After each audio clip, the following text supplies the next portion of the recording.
Today's session is on 3 different areas of work focused on understanding and addressing the needs of at-risk young people. What a great turnout for such a really important topic. I'm Mandy Charman, Manager of the Outcomes Practice and Evidence Network at the Centre for Excellence in Child and Family Welfare.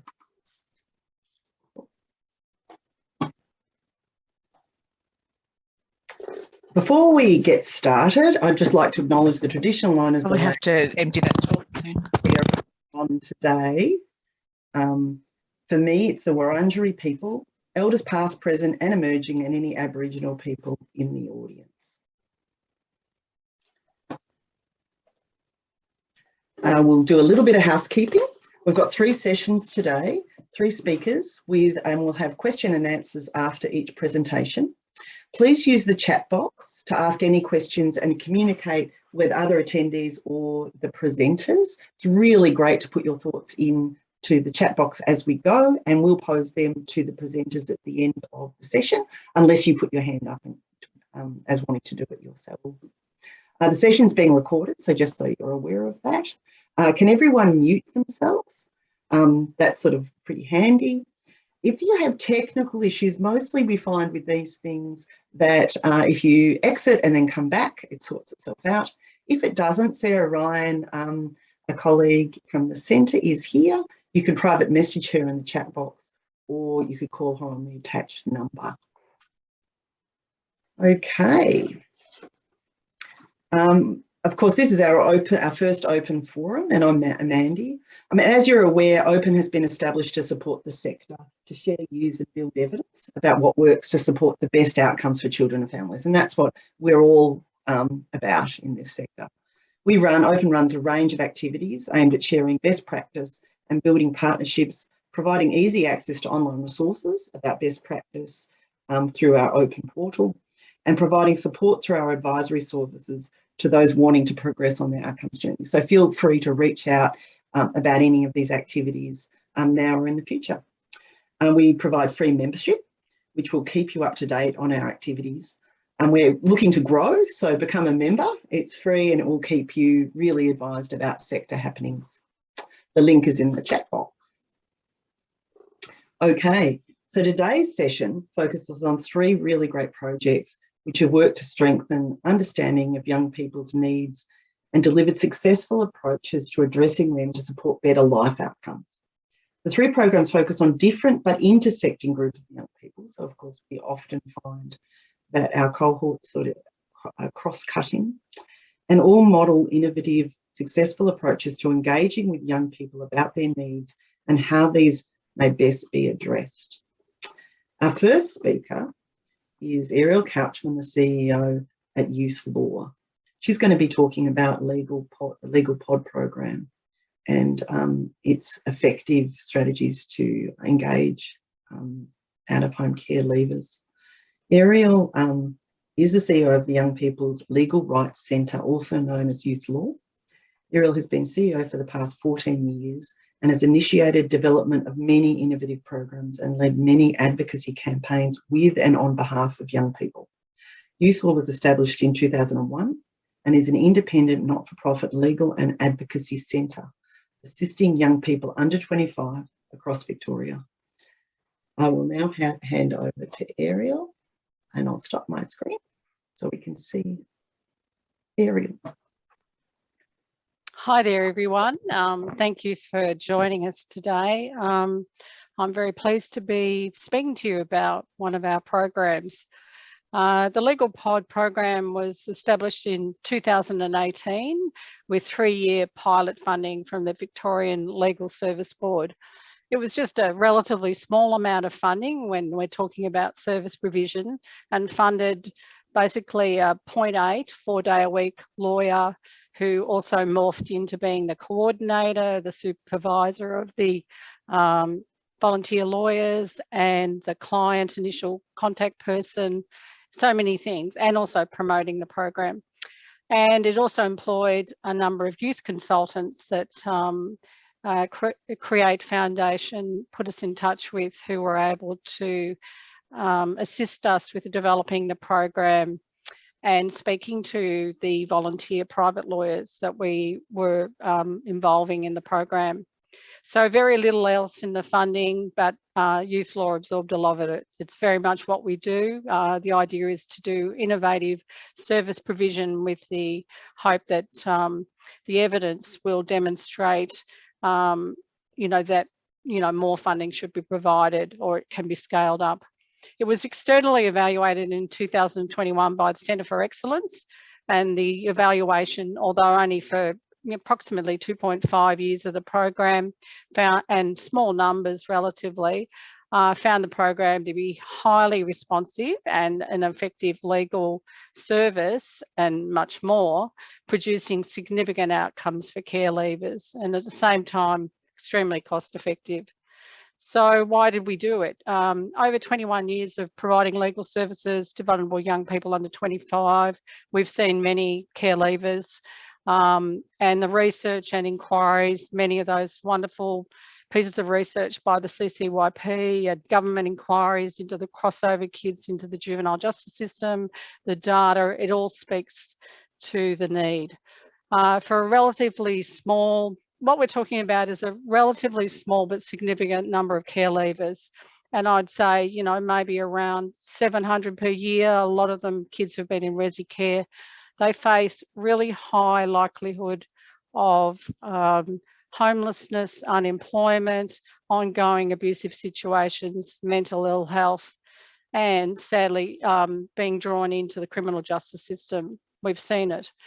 The design of our service took into account the things we know and what research and care leavers had told us that were important for care leavers. That was trusted relationships and a long-term commitment from a service response. In our model, we built in assistance by a legal pod, which is 2 to 4 lawyers from a private firm for up to 3 years. Imagine that, 3 years of lawyers. Also warm assisted referrals to others rather than the young person being given a number and ring them up. And also collaborative work with the consent of the young person with other workers like housing worker or somebody else they were connected with, so that they could get a wraparound service by people they knew. We recognise the high likelihood of disengagement of this cohort, so our model included a friendly and warm entry, a kind of no wrong doors, as many of you would know about, but also an emphasis on broad assistance. We tried to provide as much assistance as we could, not that kind of screening people out. And ongoing and proactive assistance, contacting the clients, if we lost touch with them, not just sort of assuming that they didn't want to be in contact with us. The lawyers were also trained to be using an empowerment, support, proactive approach themselves. These are private lawyers, not used to that sort of thing, but they did it extremely well.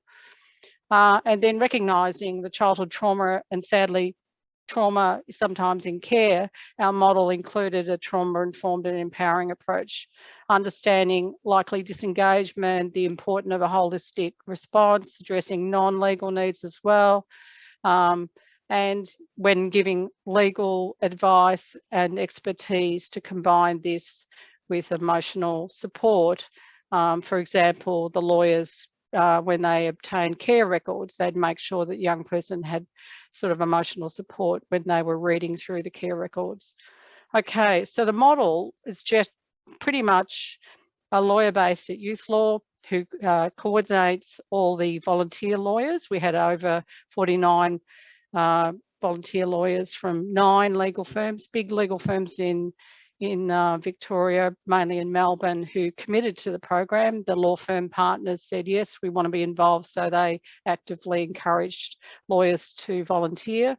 They each had produced about 2, sometimes 3 pods of 2 to 4 lawyers, and they tried to stay consistent with, the exception of when they might leave the firm, but, there was always going to be a general consistency. The young people came to us via strong referral pathways we already had established with many frontline youth crisis services, where young people leaving care often ended up or went to, like housing, homelessness and substance abuse services. But also we got referrals through the Create Foundation, an advocacy organisation for young people leaving care or in care, and also the, you know, the general out-of-home care service sector, the Berry Streets, the Anglicare, so forth, who many times have programs that young people living care are, you know, receive support and assistance from. So they were referred to us, and then they had an intake session with the Youthlaw lawyer, pod lawyer. This was deliberately, you know, warm, you know, youth friendly, at a place that was, you know, the young person felt comfortable having it. We identified all their legal needs that we could through what we've got, these legal health check things, you know, checklists and all sorts of things, delving into what might possibly be issues they might come up with in the future even. Where there was one-off legal issues, and particularly where there were sort of very urgent criminal matters, we referred them internally to Youthlaw or to VLA, but always, you know, us driving the kind of links and the referrals. And then there was a three-way meeting between the client and the Youthlaw lawyer and the pod lawyers. Often with the pod lawyers, it might be just one or two from the pod, and they would meet wherever the client felt comfortable. Sometimes this was in a housing service, a library or a park. The pod lawyers were trained by the Youthlaw lawyer to understand the likely legal and non-legal issues. It was particularly important for them to understand the service sector that they might be dealing with and connecting with, so that they could provide holistic response. The young people with lived experience spoke to the lawyers also about the experience of young people in care, so that they would, you know, have an appreciation of what their clients had, you know, been, you know, how they were and how they might be, and tips on how to work with them. So over the past 3.5 years, we've assisted about 60 care leavers generally when they've come in, not all referred to the legal pods because they only have sort of one-off issues. But 25 were allocated to a legal pod for up to 3 years. They were, you know, relatively small numbers. We were hoping for about 50 to legal pods over about 3 years. However, COVID had a really serious impact over, well, particularly the last 2 years, as you know. And also, I think that just the capacity within the program to go out and promote and continue connecting with services to facilitate referrals probably was limited. So the evaluation of 2.5 years of the program was really, you know, amazing. Centre for Excellence did a great job and came up with some really, you know, some profound, important statistics. They found that there'd been 2,033 hours of assistance and advice and assistance on 163 separate legal issues. This was to about 20 young people. Each client had about 7 significant issues over the period they were with their pod lawyer or their pod. The pilot cost about $300,000, but the lawyers provided triple this in legal advice. They estimated it was equivalent to about $872,000 of advice. One of the big issues that, you know, they were dealing with were debts and fines. The debts were, you know, very often the sort of barriers to stability in housing, like, you know, utility debts. They managed to have $52,000 worth of debts and fines waived or withdrawn. A further $74,000 of fines and debts were in the process of being negotiated at the time of the data being collected. The most common legal issues, as I say, were fines and debts, and legal outcomes included the debt resolution, diversion for criminal charges, legal action in response to abuse and violence, improved employment conditions, and for many, obtaining care records. The assistance provided dealt with substantial debts, particularly those that might place barriers to establishing a home, and the pod's assistance with many issues related to abuse, whether redress in regard to the past or current abusive relationships. Broader client outcomes included greater stability of housing, reduced likelihood of homelessness, criminalisation and victimisation, and greater confidence and knowledge about the law and where to get help, and that it would make a difference. The pod lawyers increased the confidence and self-esteem of their clients. This was achieved through providing information that was helpful, well communicated, and sensitively supporting clients when talking about and dealing with mental health and abuse issues. And they went to great lengths to connect them with other services, housing, counselling, including speaking to workers in these services. They really were amazing. I mean, for the traditional private lawyer that you think of, they just did an excellent job. Feedback from all firms and the lawyers was that this model of providing pro bono, which we call in the legal sector free legal assistance, was one of the best they'd experienced, all committed to ongoing involvement in the program. And with the exception of a few clients, sadly one who died during the program, all pod clients were still engaged with their pod at the end of the project. And we think this is a real mark of the success of the program, because many had dropped out of contact during the program due to just not feeling good about themselves, more severe mental health issues, homelessness, and however they would re-engage. And I just thought it'd be good just to give you a couple examples of cases. They're de-identified, and just excuse the kind of slightly legal language. Very hard to get lawyers to communicate without using such language.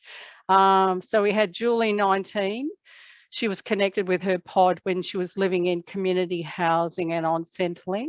She had ongoing mental illness issues and violence in her relationship. The pod assisted her to apply for government payments. A lot of people, young people leaving care don't even know they're entitled to any kind of payments, to have over $2,000 in fines withdrawn, to understand debt enforcement, to enrol to vote. Many of the young people ended up being enrolled to vote. They wanted to, and the pods assisted them. Understanding her tenancy rights and obtaining her care records. The pod connected her with the violence service, family violence service, to assist her with the family violence in her current relationship. And then there was Jenna, 23. She was referred by a housing service, and she had a young child, and she'd experienced emotional, sexual and physical abuse in childhood and adulthood, and had a past drug addiction. The pod assisted with 1,500 of fines that were withdrawn, 1,000 on a payment plan at an affordable rate, a phone debt over 1,700 was waived on hardship grounds. About 6 months later, she contacted her pod after a car accident and was assisted with this. The pod assisted her for more than 2 years, including a period when she was homeless and was not in contact. But following this, she did make contact, receiving assistance with criminal charges and fines, including a COVID fine. We found actually quite a number of the clients had COVID fines, and we think largely due to their isolation and just having to get out. Then there was Peter, 23. He was referred by a youth support service. The pod assisted him to challenge and claim from his father's estate, to make a victims of crime application, and provided advice about sexual abuse when he was a child. He disclosed that he'd been refused his care records, and the pod assisted him to obtain these. When he started a new job, he was able to get the pod to help him with what turned out to be underpayment and being asked to do tasks outside his job role. The pod gave him advice on his entitlements, and they reviewed his employment contract. He asked about voting and was assisted to enrol and to understand his voting obligations. The pod also provided tenancy advice, including dealing with pest infestation in his house. During COVID, his pod reached out to ensure he understood the stay-at-home directions and was otherwise doing okay. And then we had Cecilia, 19. She was referred by a housing service in Geelong. She had numerous fines and debts. It was a really precarious situation. The pod assisted her with her credit checks, so she had a better picture of her financial position, assisted with a range of debts, many already with debt collectors. Many were waived or reduced. These included power bills. They gave her advice on how to apply for concessions, linked her with a financial counselling service. And that was great. You know, that's a real example of where the lawyers were doing broader than the usual traditional role. And she had lost contact with her caseworker, and the pod assisted her to reconnect. Over the period of assistance, she had safety concerns about a new housing placement. The pod gave her advice about legal options for safeguarding her safety, about contacting police, and spoke to her about housing transfer processes, referring her to a worker for further housing support. She'd been injured in care and was given advice and connected with a personal injury legal firm. Other assistance included Centrelink eligibility, Medicare levy, or understanding Medicare levy, and understanding a letter from her superannuation fund. She was assisted with traffic offences and fines for breaching COVID health directions. She suffered poor mental health during COVID and split with her partner during lockdown. This pod supported her with information about mental health and social supports that were available, and they contacted Headspace on her behalf, who reached out to offer their support. So in conclusion, although the numbers are relatively small and less than we expected, largely due to the impact of COVID, the programs and the small capacity of the program, we feel very optimistic about the program. We think that the evaluation, our own assessment of the program, is that it's a highly effective model from a client's point of view, from a cost perspective, and it's readily scaled up. And we're very mindful that the government's has rolled out the Better Futures program, which was a success of the Home Stretch campaign, extending care beyond 18, and in particular, when you think about all these debts and fines, providing some money to young people leaving care. And we're very interested in the idea of the Legal Pod program being embedded in all the Better Futures programs, but also beyond that. And I think one of the things that I've really enjoyed and valued about the program is it's also provided valuable insight in the challenges that care leavers face when they're transitioning from child protection to adulthood. And we'd love to see more funding to involve care leavers in the future in the program and have them involved in collecting client stories, their views on improvements, and just generally being able to involve them more. So I'd just like to thank you. Thank you so much, Ariel, for telling us about such an innovative program. I suppose we've had a couple of questions.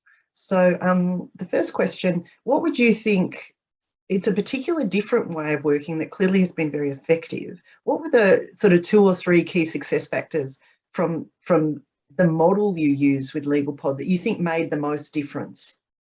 Oh, look, I think the really key one, and it's sad that it's, you know, just not rocket science, is that you know, being just the long-term wraparound nature of it, so that you just don't have, you know, for a care leave. I mean, for any young person, I mean, we find young people hate being referred to someone they don't know, and they just drop out, you know, any referral. I mean, that's, you know, for the general youth population, and even more so for vulnerable. But for care leavers, you know, trust is such an enormous issue. And so that idea that they already have this relationship and it continues, and also that it sort of, I guess, they can drop out and come back in is really important. I think that was the other thing, you know, that they do suffer from a lot of emotional distress and trauma that really affects their daily functioning. And we found that they didn't turn up to the first intake session. We'd have like 3-4 tries before they actually made contact. Once they made contact and they realized that Youthlaw and the lawyer were really friendly and approachable and everything, they were they really connected. But it just took, and you just think about the normal service system, and 3-4 attempts, you'd be out. That no one will want to deal with you, or I think in the service system, and I don't want to be too judgmental, because I think there are a lot of great people who do know that someone not turning up doesn't mean a lot. But I noticed in the courts, even the registrars, people not turning up for fines, cases, they go, oh, that's really bad, and why haven't they turned up? They're being they're not respecting the law. But there's so much more there. So I guess understanding the trauma of the young people, and understanding how much that impacts on their daily life and how they interact with the service system is just so fundamental. Do you think, is there any plans to expand the model? And if so, how? And I'm sort of thinking about sort of regionally. Yeah, look, we'd love to do it regionally. I mean, I remember going to a Create forum, which many of you have been to. They're so fantastic, and you hear from the young people about what it was like being in care. And Gippsland really stands out as an area we'd love to sort of expand the service to. Look, almost because of COVID and our and using kind of technology, I think possibly there is a little bit that we could do, and we do have, like, we never said you couldn't come into the program if you were, say, somewhere all around Victoria, but we do think face-to-face is really good. But we would really like to get out to regions where there's particularly so much less services in general, and we would. Yeah, fascinating. And I mean, just the insight into the types of basic issues that these young people are facing sort of relatively on their own. I think it's such a powerful story of effective delivery, Ariel. Thank you so much for that. You're welcome. We might have a few moments at the end if people want to store up their questions, or I'm sure Ariel is really happy to talk to you separately offline. So we'll be providing that information when we share the recording after the session. So now we're going to move on to our second presentation. Melinda and Frankie, would you be able to share your screens? As they do that, I'll just introduce them. Melinda Lawley is the CEO of the Bridge Youth Service based in Shepparton. She's been in this position for 6 years. Melinda has worked across 3 sectors, which brings a unique skill set and understanding about identifying and responding to system issues and the importance of partnerships. She's a Bachelor of Education and a Master's in Public Health. Melinda has relished rolling out the ERIC model throughout the organisation because it helps young people to regulate their emotions and reclaim some agency in situations where they have very little control. She's presenting with Frankie Doig, who is the Quality and Research Coordinator for the Bridge Youth Service. She's been applying her knowledge and skills from an academic research and teaching background to the community service space for the last 5 years. Frankie is passionate about continuous quality improvement and evaluating outcomes for young people. Welcome, Melinda and Frankie, and over to you. Thank you, Mandy, and thank you for acknowledging the traditional owners of the land today. And Frankie and I are coming in from Yorta Yorta and Bangarang country. So I'm very pleased to be here today to share our project. I'll provide the setting and context for the project, and then Frankie will give you more details about the methodology results and the take-home messages. So just quickly, the Bridge Youth Service is a locally governed youth specialist organisation that was established in 1986 in response to youth homelessness in the Shepparton area. Later on, a youth health service was established in 1991, and then they amalgamated to be the Bridge Youth Service as it is known now. So we service the whole of the Golden Catchment. What you can see there, that's from Yarrawonga on the Murray right down to the outskirts of Melbourne with around Beveridge and Wallen. And really, our core business is to provide safety and security in the context for young people between 11 and 25. So we're funded predominantly by DFFH for youth homelessness programs as well as child protection. And that ranges from ASP to transitional housing, lots of family services programs for young parents, options counselling, antenatal, and just recently the FPR. So we're also funded by DEET for the Navigator program, which we started piloting in the beginning in 2016. That is us. So the context is that after a short time here as the CEO, it became apparent that young people participating in our programs could really benefit from approaches that help them improve their wellbeing regardless of what programs it was that they were participating in. So my experience from working with secondary settings and youth services was that emotional dysregulation did affect a number of young people, and because of that, it resulted in lots of issues that they could have avoided if they had a little bit more regulating of their emotions. So what I was thinking of was, arguments with their parents, standing up to teachers, fighting with their peers. Those sorts of situations were quite regular, and so maybe there was some program out there that could help them with their emotional regulation.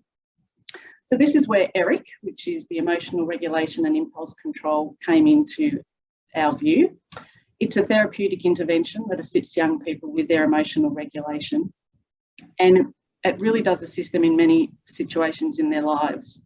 So Frankie will provide a little bit more information about that as we go along.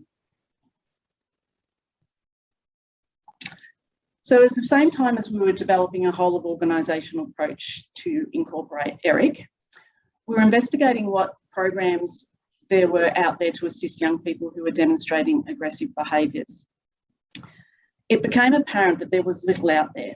We set about investigating if DFFH was supporting any programs in Victoria, and that's where we discovered 3 programs who were trialling the Seattle-based Step Up program. We spent some time with them to gauge whether this program could be feasible for our organisation. It was, and since 2017, the Bridge Youth Service has been running an adaptation of the Step Up program for adolescents and their parents or carers. It's a group program run once a week and about the term length.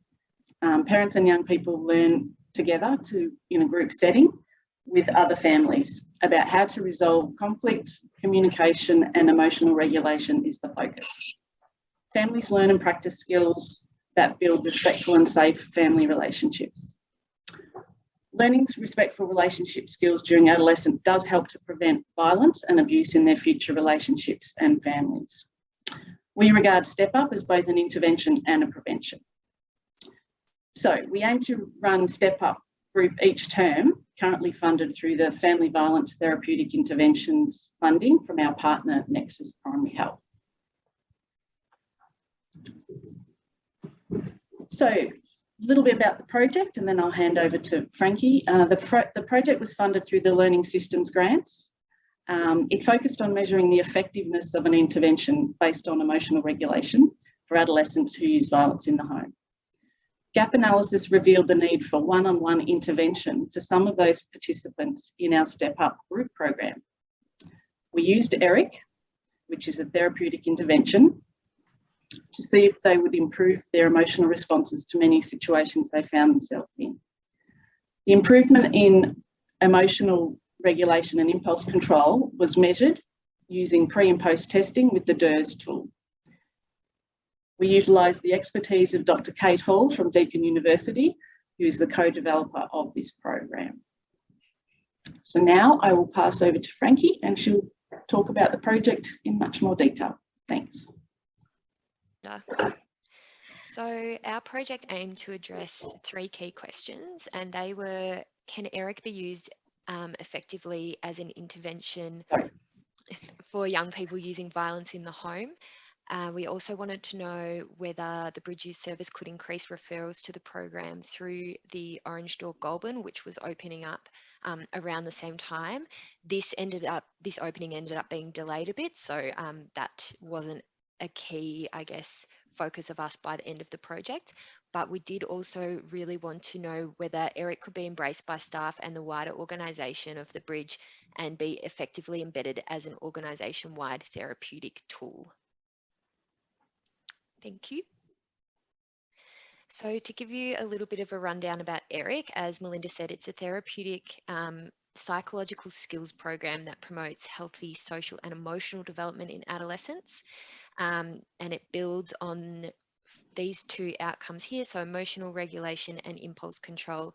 And as you can see, under each of those, there are 4 key modules or areas that young people and their workers can focus on.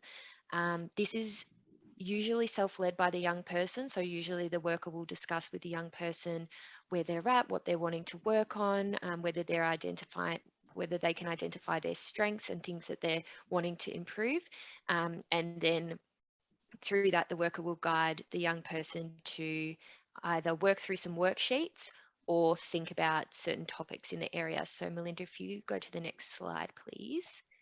Here's an example of the worksheets that are used with young people. So this one here is Switch on Your Decision-Making Brain. It talks young people through why it's important to be able to make decisions clearly. And then the next sheet works through the problem with the young person. So it gets them to tap into how their body's feeling when something happened. And it steps through the whole process of what happened, what was the outcome, how do you want to feel in 5 minutes, how do you want to feel in 2 hours, and kind of gets that young person to take a step back and really think clearly about the behaviours they're engaging in and why they might be doing that. So some young people really like these worksheets and want to sit down and do a worksheet with their workers. Some young people have no interest in doing a worksheet, which is totally fine. The aim is that workers are skilled up enough to embed these kinds of conversations and concepts and skills into the practice with the young person in whichever way will fit best with the young person. Next slide, please, Melinda. So for our project, the main 2 parts, the Step Up Plus pilot program was led by a program lead practitioner, and young people were to complete one-to-one sessions with that practitioner. We were aiming for around 8, given the length of the project. So young people were referred in and then they went through the process with the practitioner. In terms of embedding ERIC as an organisation-wide therapeutic process, we established a community of practice in the organisation, which was really successful. We had discussions in service delivery meetings about ERIC. We really made ERIC a topic of conversation all around the organisation. All of our staff undertook ERIC training with Dr. Kate Hall, and we also had ERIC champions that were nominated from the organisation, people who were really interested in this, and they were supported with additional one-to-one coaching from Deakin University. Thanks, Melinda. So the methodology that we used was a mixed methods approach. So we used the DIR16 tool that Melinda mentioned to collect quantitative data around young people's emotional regulation. That was through a pre and post survey. We also asked young people to complete qualitative surveys to reflect on their behaviours and feelings about their behaviours before and after the 8-week intervention. With embedding ERIC as the therapeutic process, we designed surveys so that we could measure staff attitudes around ERIC and staff levels of comfortability with ERIC before and after the intervention period. So some of the limitations or barriers that we experienced were because of the length of the study. So it was only a year and it was smack bang in the middle of COVID. We did have a small sample size. We also had some young people who declined to complete components of the data collection process, so they weren't comfortable with the qualitative surveys. And we did have some young people who disengaged from the program before they could complete the 8 sessions.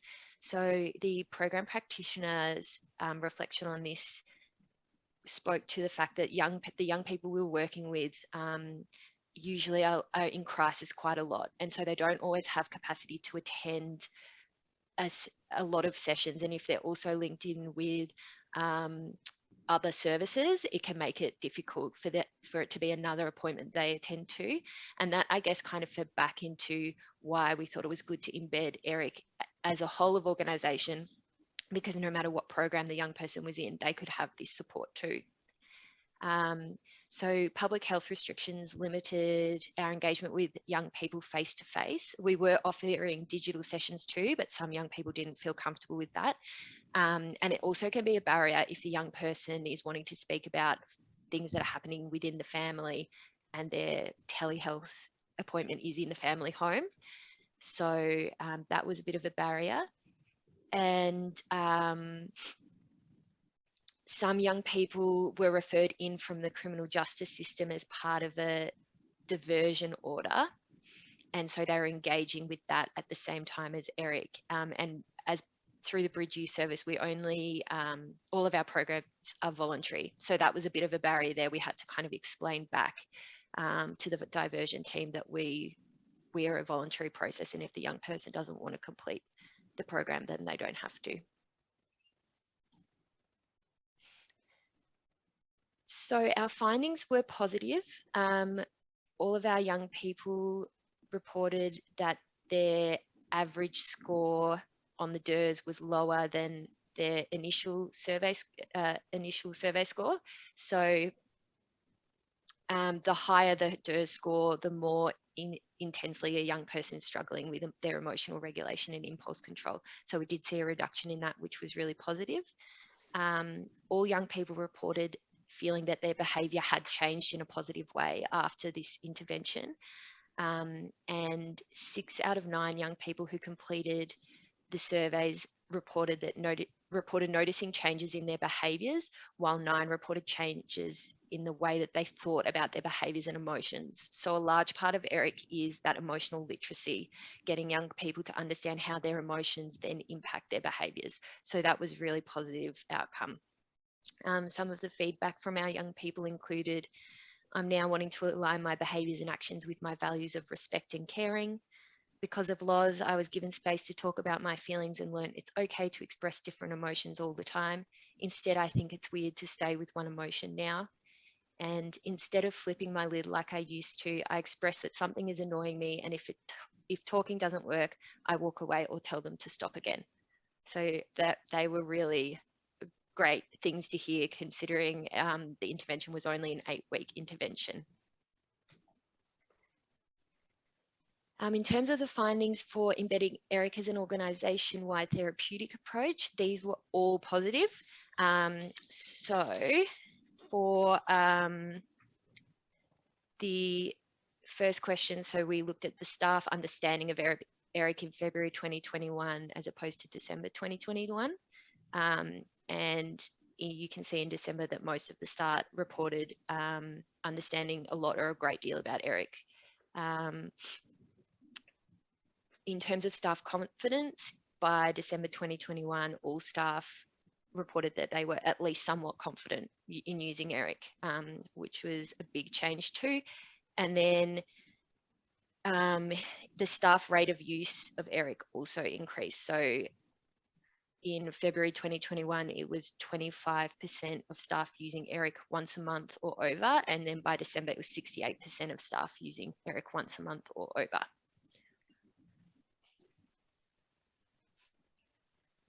So given some of the confounding variables, we're not comfortable to obviously generalize this study, but we have found that the use of ERIC with young people using violence in the home is a promising practice, and it's something that would definitely benefit from further evaluation and research.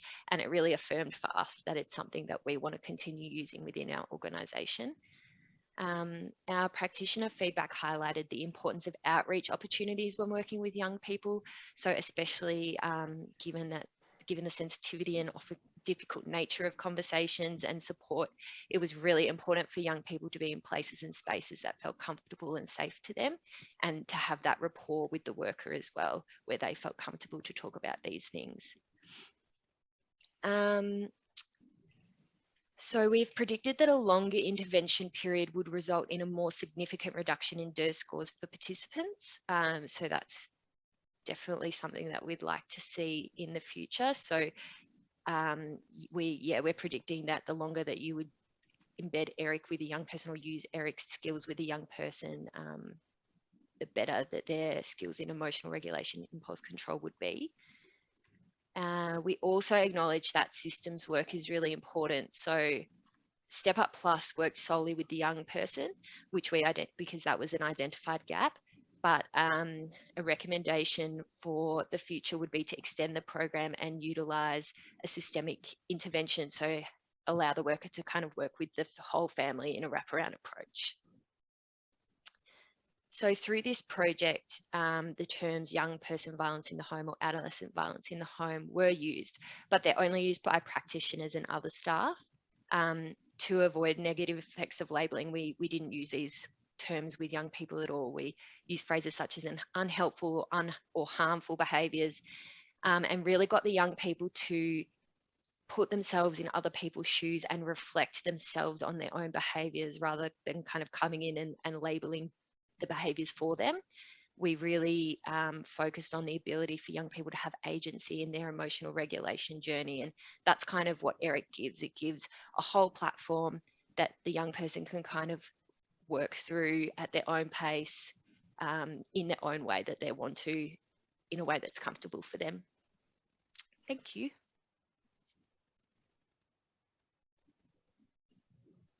Thank you very much for that. If maybe you stop sharing, because then people will be able to see you more easily. That would be excellent. That was a really interesting presentation, both Melinda and Frankie.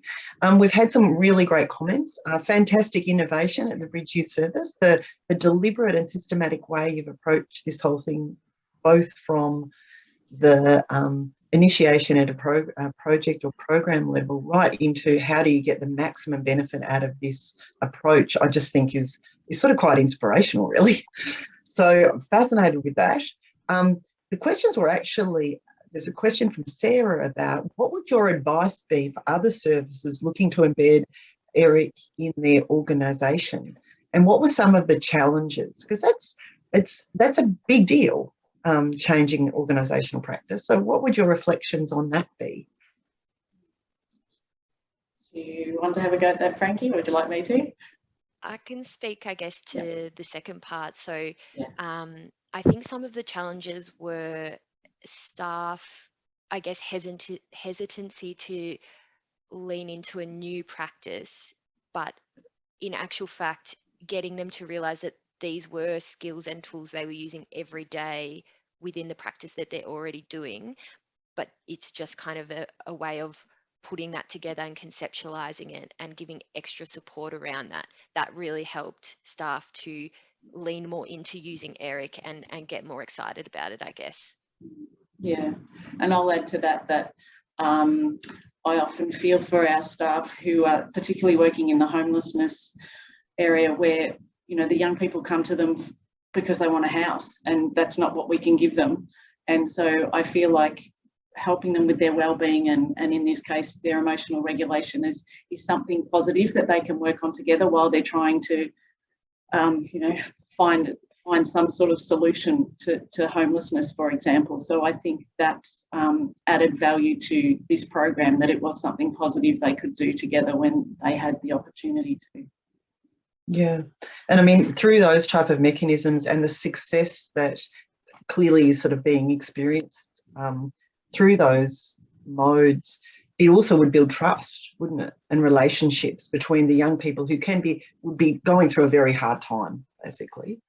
Yeah, absolutely. And the young people do, you know, once they get that trust with their worker, they do want to speak about themselves in that safe environment. So it did give them that opportunity, even though other things might have been a bit hectic for them. So it did seem to assist those, the relational nature of the work we do.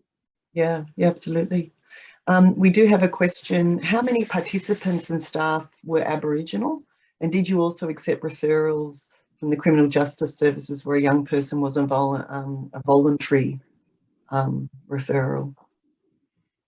We didn't record, I don't believe, Aboriginality for this project. And so, yeah, we don't have background for this specific project. And sorry, I'll just check the second half of the question. And we did accept referrals from Criminal Justice Services if the young person was voluntary and wanting to be voluntarily involved. Yeah. Did that affect the outcome? Because you mentioned with the non-voluntary, did that affect the young people's engagement? Not that I'm aware of. It was just really, the barrier was mostly around COVID-19. So if young people were referred from the criminal justice system and were really keen to be involved, the only reason that they've dropped off, from my knowledge, is due to the COVID-19 barrier, not being able to have that face-to-face engagement. Yeah. And I might just add on the Aboriginality, we average about 14 to 15% of the young people in our organisation are Aboriginal, so chances are that they will be exposed to the ERIC program and could have been in the program, but we just didn't want to actually just target that. Lauren Barker has sort of commented, emotional regulation skills are such a sustainable part of youth work because they're skills for life, which is really so fundamental, isn't it? And thank you so much. I've just got one more quick question. This is my own little. I'm really interested in your use of your measurement tools, both for therapeutic practice and to support the young people's own recognition that they've gained something and they've improved, but also for measurement purposes. And I wondered if you had any reflections on the way in which you've used this information you're gathering for those two different purposes. I think for this project, the focus was mainly on gathering the evidence for the grant, I guess, and for the report. So so we use the DERS-16 tool because that has been used in previous studies by Dr. Kate Hall to measure emotional regulation with young people. And then I sat with the program lead practitioner and sort of said, okay, what are the things that you're wanting to see or understand about young people's movement in this program, or what their reflections are and how they're feeling. So I think going forward, it would be really great to be able to collect that and then feed that back to the young person and kind of sit down and have an opportunity to reflect with them on the progress that they've made. I know that the lead practitioner did do that, but just not with the hard data, I guess, more in a conversational way. But yeah, that would be really great going forward. We're, as an organisation, looking more at tools for evaluating programs and outcomes at the moment. So yeah, it's on our radar. Really great opportunity, particularly because you've got cross-organisational practice. So that's really interesting. I'd love to talk to you a bit more about that. But now isn't the time. Okay, thank you very much for that, that presentation. We're now moving on to our next speakers. And I'll just put this up quickly because it helps focus. So we've now got Shawna Moore, Tanya, Corrie and Elvis Martin. Shawna Moore is the head of public policy and government relations at MCM, where she is responsible for leading the development of policy, law reform and advocacy across the organisation. Shawna brings 15 years experience in executive policy and advocacy roles across the community, legal, youth and homelessness sector. She's a passionate social justice lawyer and advocate and is dedicated to driving positive social change for children and young people. Tanya Corrie is from Corrie Consulting, is an experienced policy research and evaluation professional working with government and not-for-profits to achieve positive social change with a particular expertise in family violence policy and programs. She's currently the head of strategy and advocacy at Safe Steps Family Violence Response Centre and the principal consultant at Corrie Consulting. Previously, she worked as a senior advisor for both the current and former Minister for Prevention of Family Violence in the Victorian Government. Extensive experience. And Elvis Martin is a youth advocate who has managed to overcome very difficult circumstances and inspire many with his advocacy for social justice. Elvis has worked, volunteered and spoken publicly in many roles, addressing mental health, homelessness, family violence and LGBTIQA+ community issues. Elvis is currently working for Youth Development Australia and is a member of Safe and Equal Expert Advisory Panel.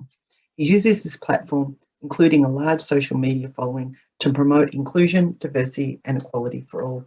Welcome, Shawna, Tanya and Elvis. I'll just unshare. And here we go. Thanks, Mandy. I'd also like to acknowledge that we're meeting here today on the stolen lands of the Kulin Nation. For me, that's Wurundjeri land, and I'll let Tanya and Elvis introduce themselves shortly. I'd also like to pay my respects, of course, to their elders, past, present and emerging, and anyone with us here today on the call. As Mandy mentioned, my name's Shawna and I'm the Head of Public Policy and Advocacy Government Relations at MCM. And we've kindly been invited to talk about some of the aspects of the Amplified project, in particular the research. So the project began last year and will continue until, I guess, we have an adequate system in place to support young people experiencing family violence. And as Victoria continues to build a safer state for victim survivors, and they've really been doing an incredible job, which I'm sure includes many of you on this call today. However, young people continue to be overlooked. The current family violence system is designed for women and their accompanying children. This is known by a lot of people. And young people generally over about the age of 15 are not being kept safe. And the system's still being built through the lens of intimate partner violence, unfortunately. However, I should note that over the past couple of years, we've seen that important statewide investment in the AVIT programs, which we heard about just now by the Bridge, fantastic program, which are so important. However, these programs are generally for a single cohort of young people who are using violence or enacting harm in their home, often in response to their own abuse or self-defence. But currently there is no proper pathway to family violence support for young victim survivors who don't use violence in their home, so may respond differently to their trauma. These young people are not in our family violence services or in our family violence refuges, or even in some of our therapeutic services. They're, as we heard before from Ariel, they're sitting in our youth justice centres and in our emergency rooms and in our homeless refuges. And in general, young people experiencing family violence in this state, it's not unique to Victoria. It is across the country, their pathway to the youth and homelessness sector. And this is with the best intentions. We are a sector designed to engage this cohort that involves specific youth specialisation expertise. So this is how MCM's become involved in this space. And for those of you who may not be familiar with MCM, we're the largest youth homelessness service provider in Victoria and run the only statewide youth access point called Front Yard in the city. We operate also a large number of youth refuges and foyers across the state and early intervention programs. So family violence does underpin much of our work, and approximately 90% of the young people of all genders in our homelessness programs have experienced family violence. It's very high. And in fact, the Amplify research showed that 45% of the young women and 25% of the young men who come to our access point are actually in the process of escaping family violence at that time. So, but we're not a family violence service. We're not designed or funded to manage such high levels of family violence risk. So in response to this, we decided to dig a little deeper to understand the challenges and I guess those systemic issues that we keep hearing about, and more importantly, to offer the solutions on what we can all do to address them. So this is where the Amplify project was birthed. Given we're after large-scale system change, we developed an advocacy strategy based, I guess, on 3 key principles. So firstly, action research, which seeks transformative change through, I guess, the simultaneous process of taking action on advocacy and doing research. Secondly, partnership and collective voice, which we'll hear a bit more about from Tanya in a moment. And most importantly, lived experience must be central. Co-planning, co-designing with young people with lived experience of family violence. And in saying this, we're fortunate to have one of our Amplified project partners, Elvis, presenting with us here today. Elvis, can I ask you to share some of your thoughts on the importance of young people with lived experience being part of these projects that impact them? Oh, you're on mute, Elvis.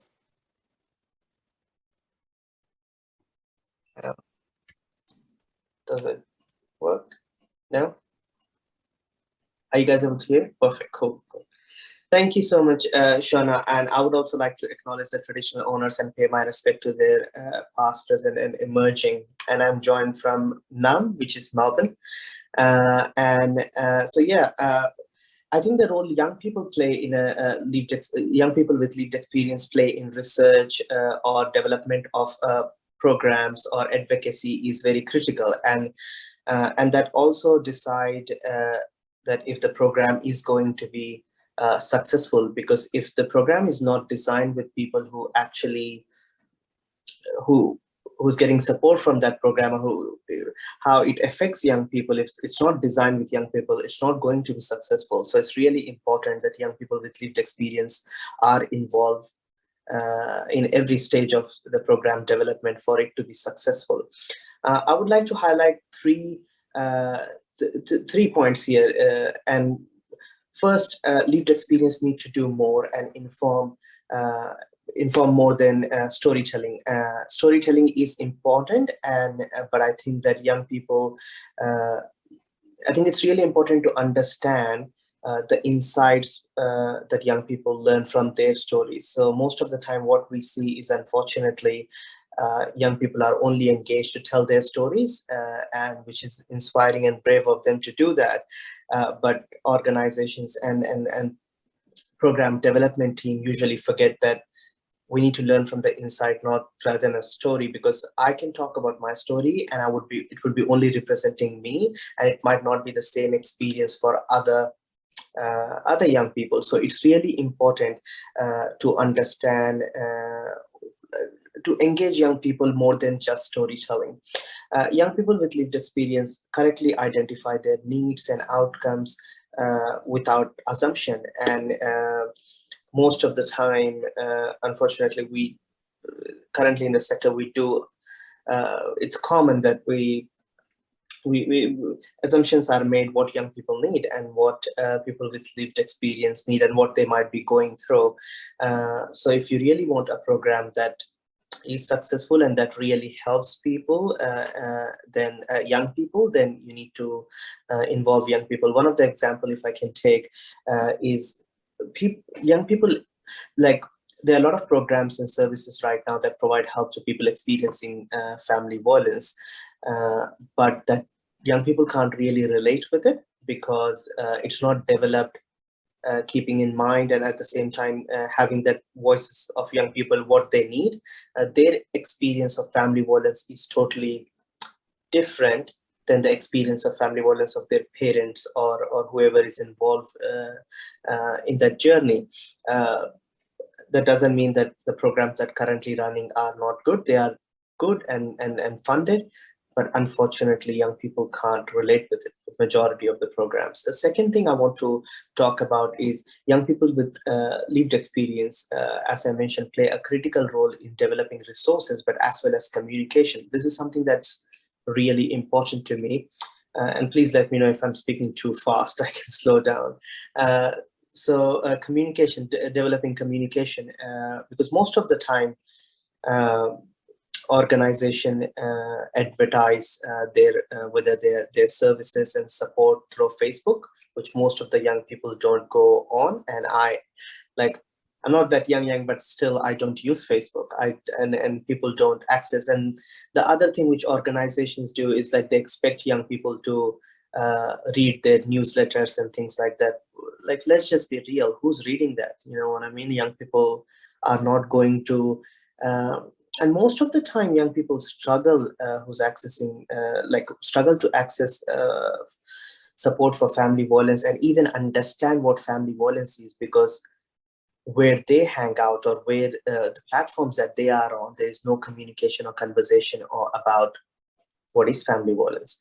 So going away from traditional way of engagement is really important, and trying to advertise at places where young people, the platforms that young people use and hang out. The third thing that I would like to talk about, I'll add one more thing in the second thing, is most of the organizations say we try to engage young people with lived experience, but unfortunately we didn't get an interest. The reason is that first, you haven't advertised it in the right place. 2, you haven't reached out to other partnering organizations who might be dealing with those young people. And that might not be working for family violence or homelessness or something like that. That organization might be working for something else, but do engage with those cohort of young people. So it's really important to reach out to them and ask for engagement. The third thing is, which is really important to me, and that is people with lived experience and making sure that there is enough diversity when you engage people. And most of the time, people of color and First Nation people miss out on this important discussion and contribution.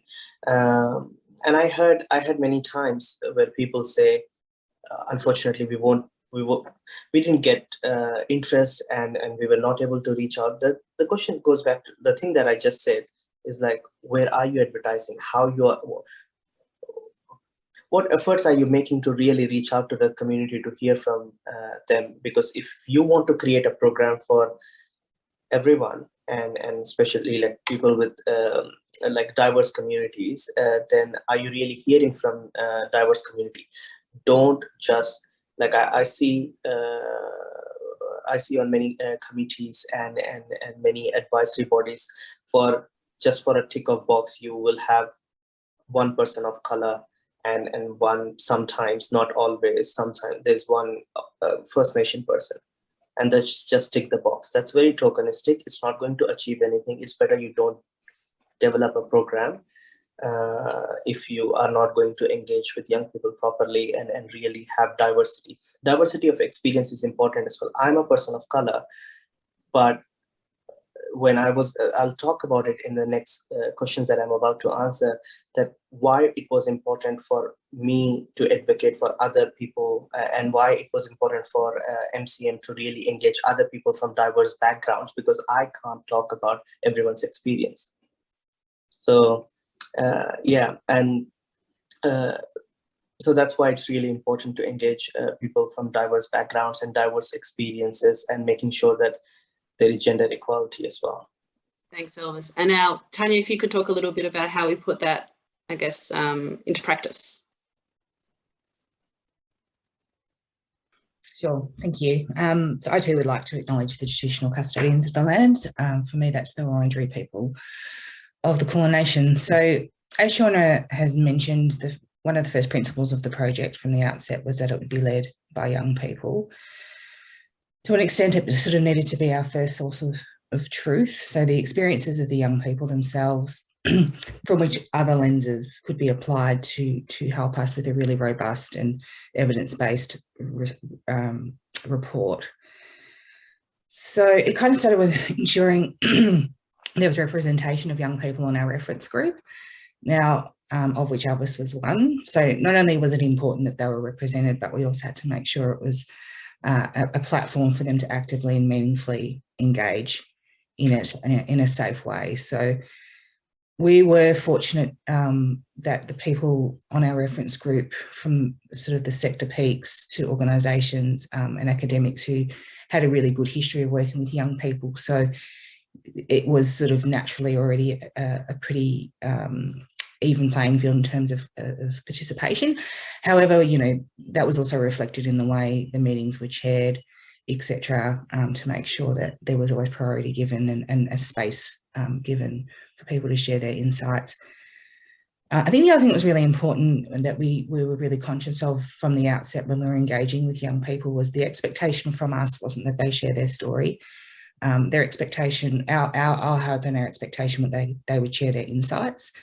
Of course, if they wanted to share their story, then we would provide them the platform to do that too, but that wasn't what we expected them to do. So I think that was really valuable to the extent that it was also about them as people and the whole different range of skills that they brought to the table, which was really remarkable. I think Elvis will talk to this later, but I think I would suggest that's probably not always true for all reference groups. And so, you know, there is preparatory work that is needed to make sure that's the case.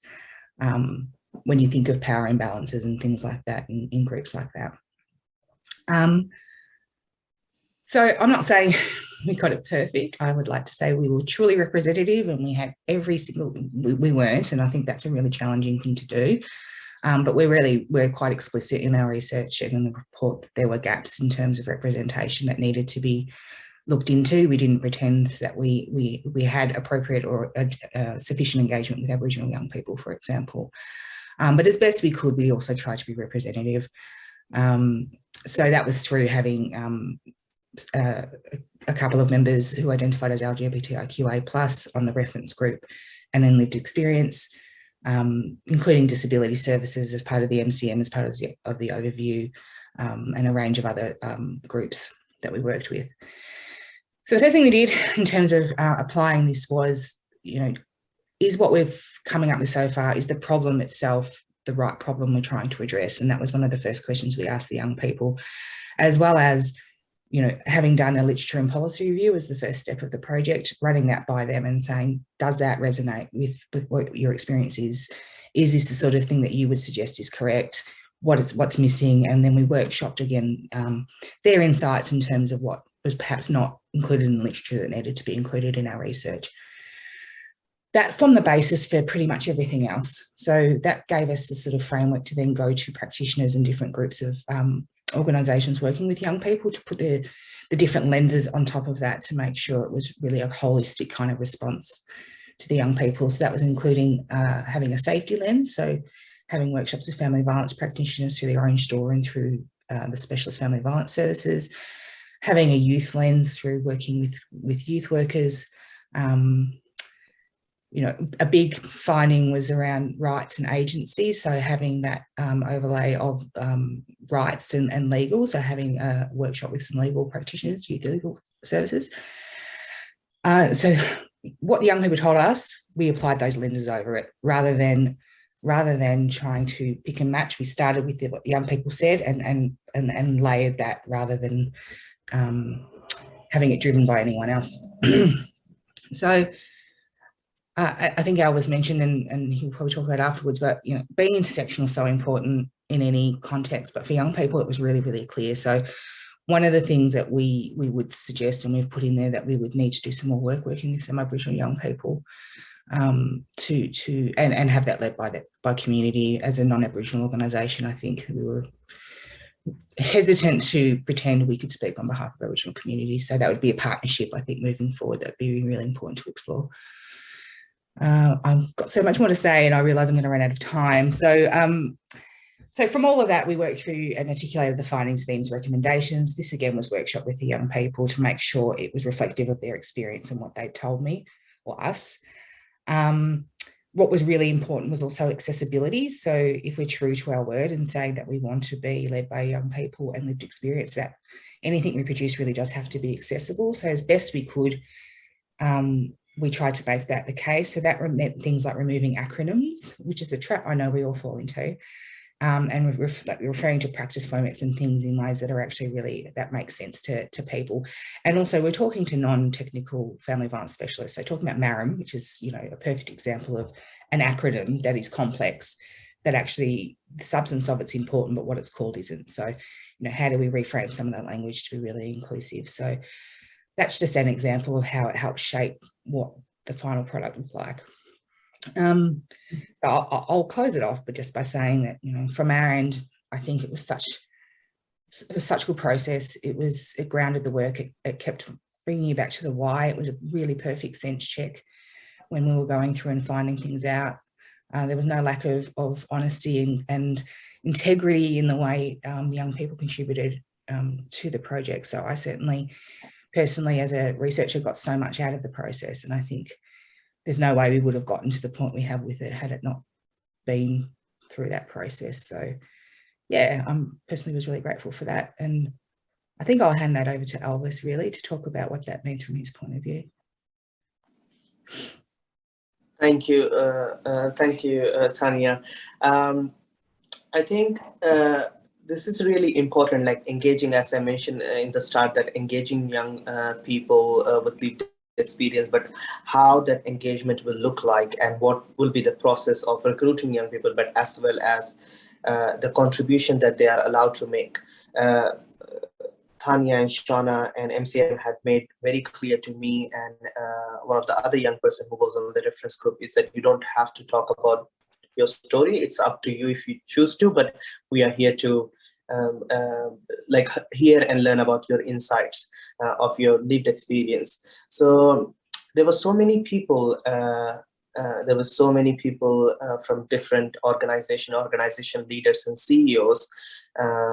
So usually when you're given opportunity to be part of this sort of reference groups and committees, most of the time there is a power imbalance, which Tanya just mentioned, because you just feel like they are expecting you to only speak when they are talking about lived experience or something that's related to your story. Otherwise, the whole time you just shut your mouth and just listen. But that was not the case, and that was not the case. The whole time, Shawna and Tanya was really engaging with both of us before the meetings, after the meeting, and making sure that the space is really safe for us to contribute. And the whole committee, whole reference group made us feel comfortable to contribute on anything, not just lived experience or our story sort of a thing, but we can contribute on any discussion that was taking place in the reference group, which felt, I felt like it, and I asked other fellow young person who was on it, that we felt like heard. We felt like it's not tokenistic, because you can identify when it is tokenistic in the first meeting itself. You can identify that you're just there because of your color of skin or sexuality. But in this group, we both felt very comfortable. But the other interesting thing, which I really appreciated, is later on, Shawna and Tanya started consulting and doing workshops with other young people. That was really important to me, because me and the other young person who was on the reference group, we can't represent everyone. So it's really important that there is a broad consultation and workshops are done to hear from other young people. And me and Tash was continuously involved and updated in those processes. So which was really helpful, and it felt like being heard, which is the most important thing. You might hear this from so many people with lived experience, that I want to be heard. And people with lived experience, usually they become advocates because they don't want other people to go through what they have been through, and they're taking time to change the system. So it's really important that people are hearing them. The second thing that's really important to me, I have been doing advocacy for the last 7 years now, but it's just been a couple of years from the time like I had started talking about it and advocating, is reimbursement, which is really important. And most of the community engagement you see, and most of the places, what they do is they engage people with lived experience for a long time to bring their expertise, and then they reimburse them with a $25 course voucher. And many people with lived experience don't want to talk about it because you feel uncomfortable. And to be honest, I still feel uncomfortable when it comes to talking about the payments and organizing that side of things. And so people with lived experience are not going to be, like, I guess, very straightforward about it, because they are bringing good intentions of change. So they are not going to talk about payments. But I think it's really important that organizations keep that in mind and pay them fairly. I always thought of this whenever I speak to other people who are advocates and change makers. Everyone say one thing: the people who are on the table, who are leaders or executives of the organization, will they be okay with $25 course voucher for their contribution? Maybe not. And it's not maybe, but I don't think they will be comfortable. So they are bringing expertise of policy making. I think these people are bringing expertise of lived experience expertise, which are really important and vital for any project to be successful.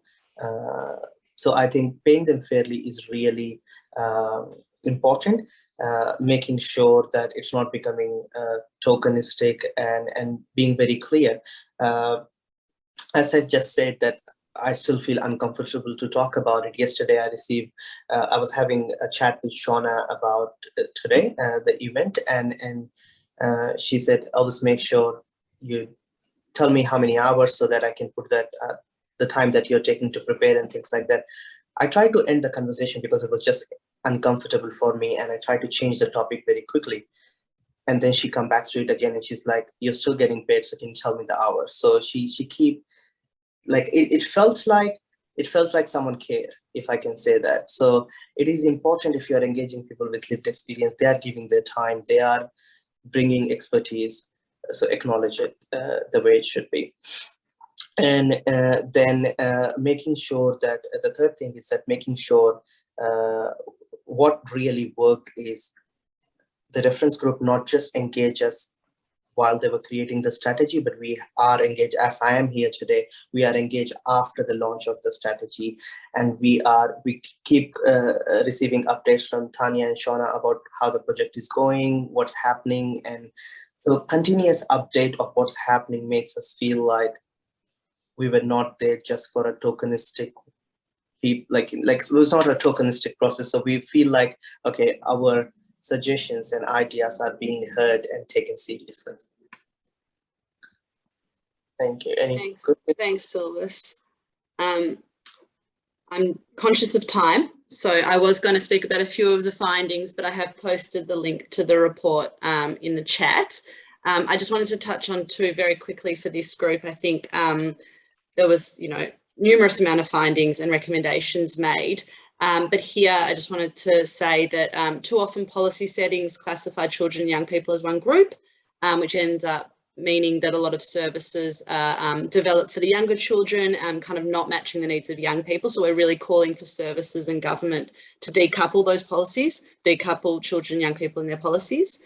We all know that there's a distinct lack of services and housing, especially that targeted intervention and crisis. We've got I'm sorry for using acronyms, but the frameworks to manage safety really needs a youth lens, and we've been speaking to the centre and others about that.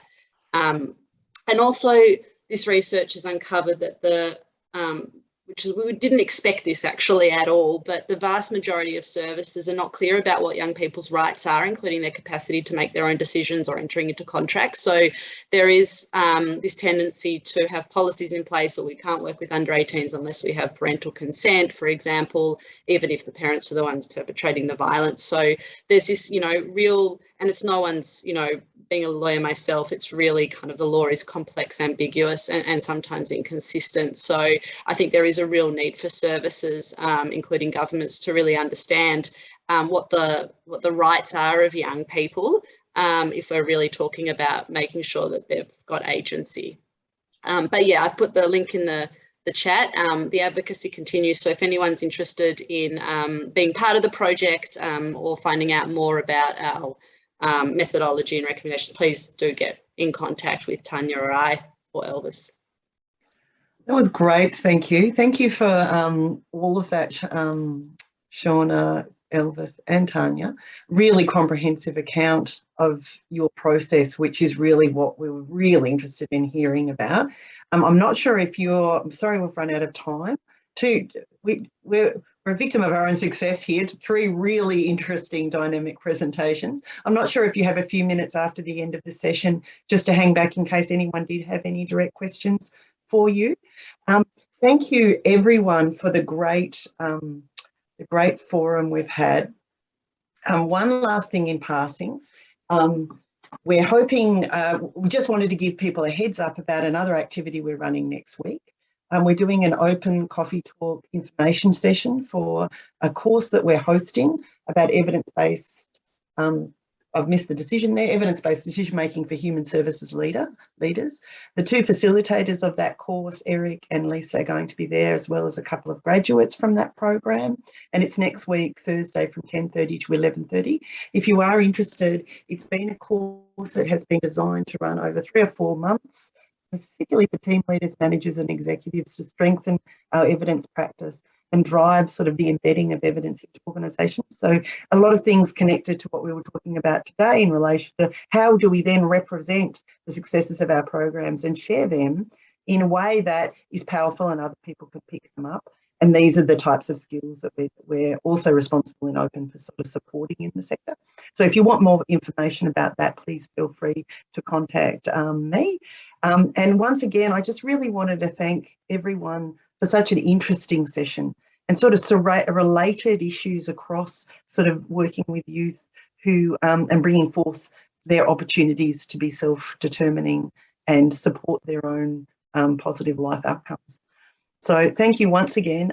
We'll hang back now. And if anyone else from the speakers group wants to hang back too for a few minutes, just in case anyone from the audience does really feel the need to come and connect. Thank you very much.